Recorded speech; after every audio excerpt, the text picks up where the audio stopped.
بسم اللہ الرحمن الرحیم۔ 11واں سپارہ شروع ہو رہا ہے۔ 10ویں سپارے کے اخیر میں اور اس سپارے کے شروع میں ان منافقین کا تذکرہ ہے جو جہاد میں نہیں گئے اور انہوں نے اس کے لیے جھوٹے بہانے تراشے۔ اللہ تعالیٰ فرماتے ہیں کہ ان کو بتا دیا جائے کہ اللہ پہلے سے تم لوگوں کی صحیح حالت ہمیں بتا چکا ہے اور یہ ہمیں معلوم ہے کہ تم جھوٹے ہو، اس لیے ان سے بے رخی برتنی ہے، ان کی باتوں پر توجہ نہیں کرنی اور نہ ان کو ملامت کرنی ہے، اور ان کو یہ بتا دیں کہ ان جھوٹی قسموں سے اللہ کبھی راضی نہیں ہو سکتے۔ اس کے بعد اس کے مقابلے میں صحابہ کرام کا ذکر ہے۔ قرآن کہتا ہے کہ وہ لوگ جو مہاجر ہیں، یہ انصار ہیں جنہوں نے سبقت کی دین میں، اسلام میں، ہجرت سے پہلے مسلمان ہو گئے، ابتدائی زندگی میں اسلام لائے، مشقتیں برداشت کی۔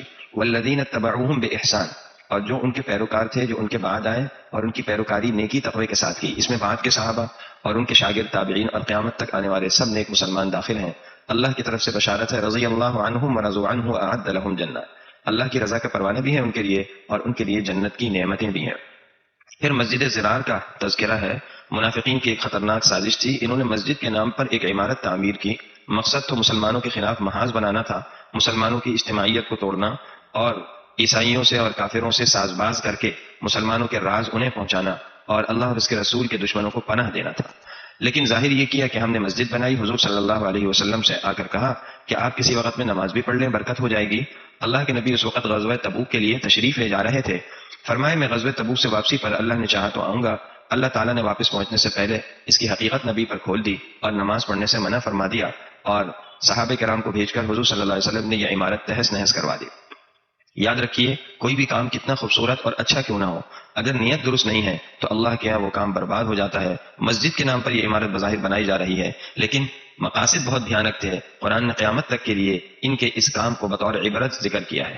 اس کے مقابلے میں ایک اور مسجد ہے جس کا ذکر ہے، لمسجد اسس علی التقوی من اول یوم، فرمایا وہ مسجد جس کی بنیاد پہلے ہی دن سے تقوی پر رکھی گئی، احق ان تقوم فی، آپ وہاں ضرور جائیں۔ یہ قبا کی مسجد ہے، حدیث میں آتا ہے، اور قبا والوں کی اللہ تعالیٰ نے تعریف کی۔ حضور صلی اللہ علیہ وسلم مکہ مکرمہ سے مدینہ جب ہجرت کر کے تشریف لائے تو وہاں پہلے کچھ دن قبا میں قیام رہے، اور وہاں آپ نے قبا بستی میں ان لوگوں کے ساتھ مل کر یہ مسجد بنائی۔ اللہ نے ان لوگوں کی یہ تعریف بھی فرمائی کہ یہ لوگ پاکی کو، صفائی کو پسند کرتے ہیں، اس میں ظاہری پاکی بھی داخل ہے۔ حدیث میں آتا ہے، حضور نے پوچھا تمہارا کون سا عمل ایسا ہے جو اللہ کو پسند ہوا؟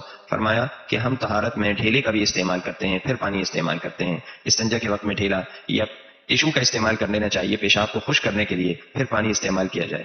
باطنی پاکیزگی بھی اس میں داخل ہے کہ دل کو روحانی گندگیوں سے صاف رکھا جائے۔ اس کے بعد ان لوگوں کا ذکر ہے جو اللہ کے راستے میں جہاد کرتے ہیں، اور اس میں بیعت عقبہ والے صحابہ کی طرف اشارہ ہے۔ حضور صلی اللہ علیہ وسلم کے ہاتھ پر ہجرت سے پہلے 70 مرد و خواتین نے جب بیعت کی اور خاص طور پر جہاد کی اور حضور صلی اللہ علیہ وسلم کی حفاظت کی بیعت کی، حضور سے پوچھا تھا ہم اس پر عمل کریں ہمیں کیا ملے گا؟ فرمایا جنت ملے گی۔ کہنے لگا ہم اس سودے پر راضی ہیں۔ اللہ کہہ رہے ہیں کہ اللہ نے جان اور مال کو خرید دیا اور بدلے میں جنت دے دی، وعدن علیہ حقا، یہ وعدہ اللہ کے ذمہ ہے جنت دینا اور سچا۔ اور آگے فرمایا ومن اوفی بعہدہ من اللہ، اللہ سے زیادہ کون اپنے عہد کو اور وعدے کو پورا کرنے والا ہے؟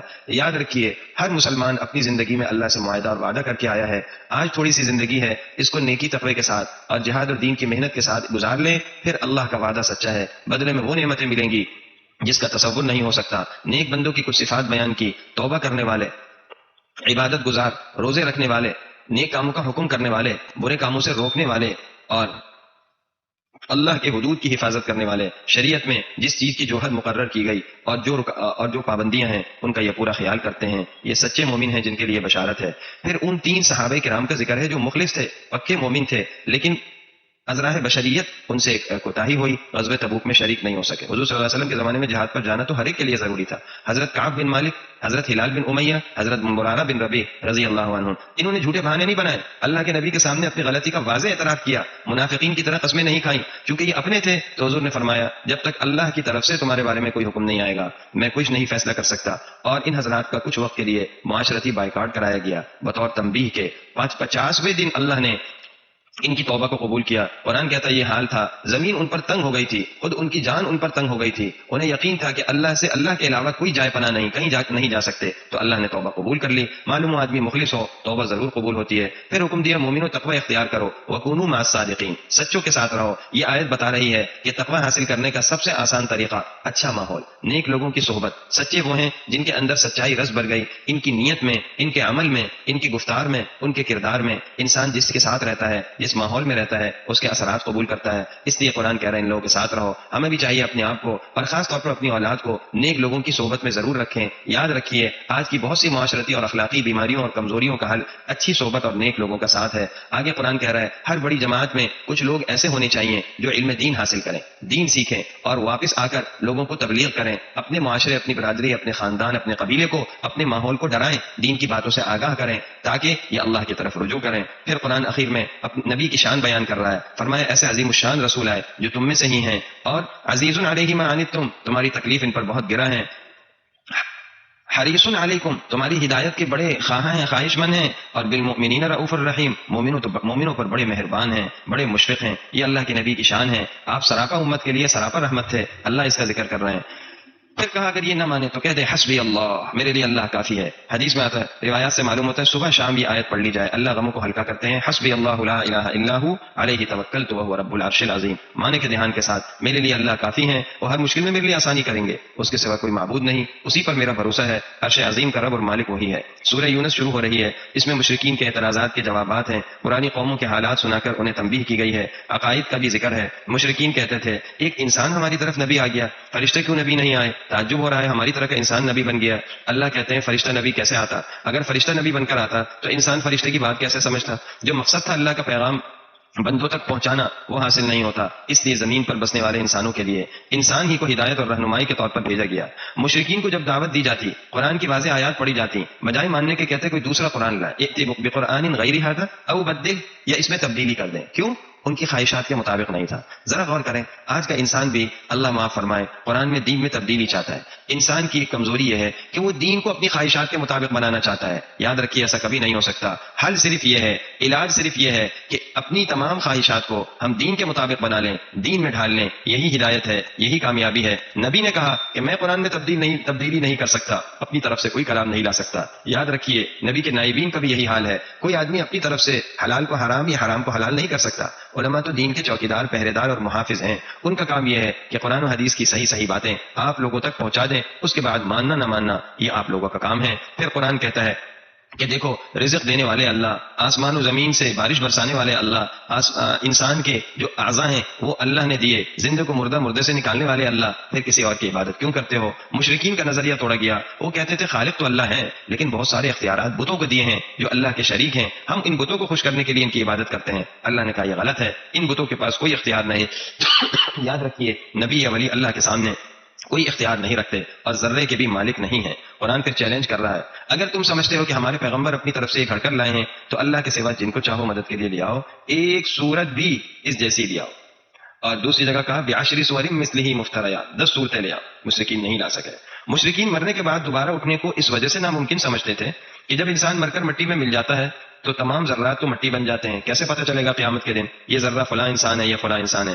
اللہ بتا رہے ہیں کہ اللہ کے علم اور قدرت کو اپنے علم پر قیاس نہ کرو. اللہ کا علم اتنا وسیع ہے کہ کائنات کی کوئی چیز چھوٹی ہو بڑی ہو اللہ سے مخفی نہیں. اللہ کو ہر چیز پر قدرت بھی ہے. اس کے بعد قرآن کہتا ہے الا ان اولیاء اللہ لا خوف علیہم ولا هم يحزنون الذين آمنوا وكانوا يتقون. میرے بھائیوں اللہ کے دوست بن جاؤ. اللہ کا دوست وہ ہے جو مومن ہے اور متقی ہے, پابندی والی, گناہوں سے پاک زندگی گزارتا ہے. قرآن کہتا ہے یہ خوف اور غم سے محفوظ ہے. یاد رکھیں اولیاء اللہ پر پریشانیاں آتی ہیں, تکلیفیں آتی ہیں, لیکن کوئی خوف اور غم ان پر مسلط نہیں ہوتا.